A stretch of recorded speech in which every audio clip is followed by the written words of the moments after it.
The sonic Volcano, as they were called, very early on, John and Roger.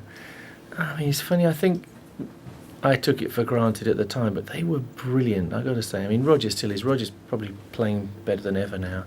But certainly Roger and Deacon together were such an immensely powerful block to build on. Nobody can quite do it the same, you know. It's you know, we were boys. I don't know where we learned all this stuff, but they became just inimitable, both of them. John particularly had a very lyrical style and was able to do things which people had never thought of doing, particularly a lot of his high notes working in there.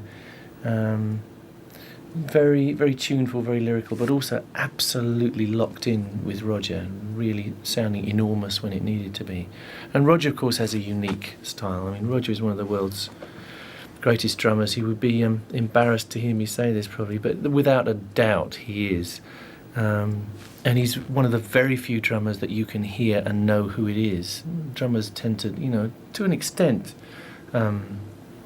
you know, do the same things as each other, but Roger has so many little trademarks. I mean, I remember when I first heard him, I was quite amazed, and I thought, well, is this what a real drummer does, you know? One of my trademarks is, it's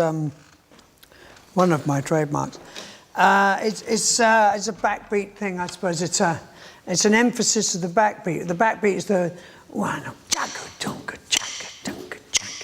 it's the second beat in the Volcano, and it's emphasised in, probably in my case, but it's a sort of involuntary opening of and closing of this thing, which is called the hi-hat.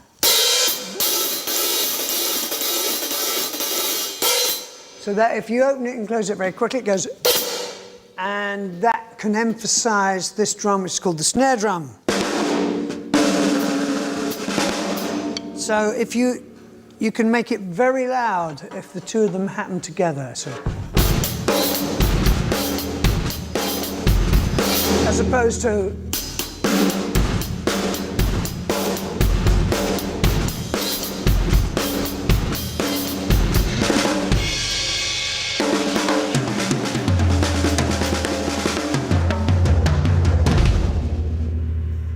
normally, if you do a crash cymbal, it would be either with a snare drum, because it's pathetic without it, or with the bass drum.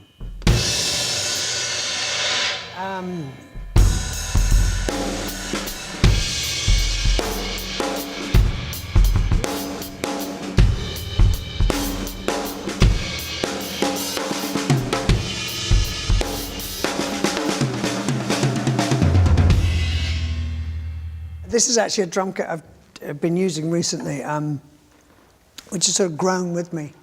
It's mainly a Ludwig drum kit here, with these other things, you know, from the 70s, which are sort of rotor toms. They're tunable like this.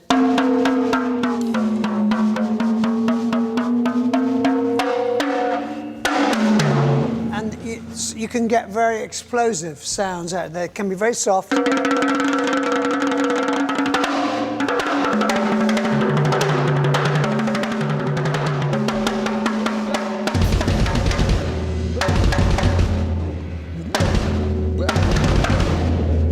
They can have an explosive quality as well.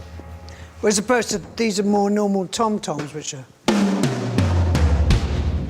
So they're lower. It just gives me more range, you know. For some reason it works, the two of us, very well. When Roger and me play together, even now, somehow it has this broadness to it. And I think it's to do with the way he'll always hit his cymbals with something else. He'll always hit it absolutely perfectly with a bass drum or with a snare, the cymbals. And there's this kind of creamy texture to it. And Roger never plays anything without thought. It's never like just another yard of this. He's always thinking. He's always like putting some kind of expression in there. And it's amazing.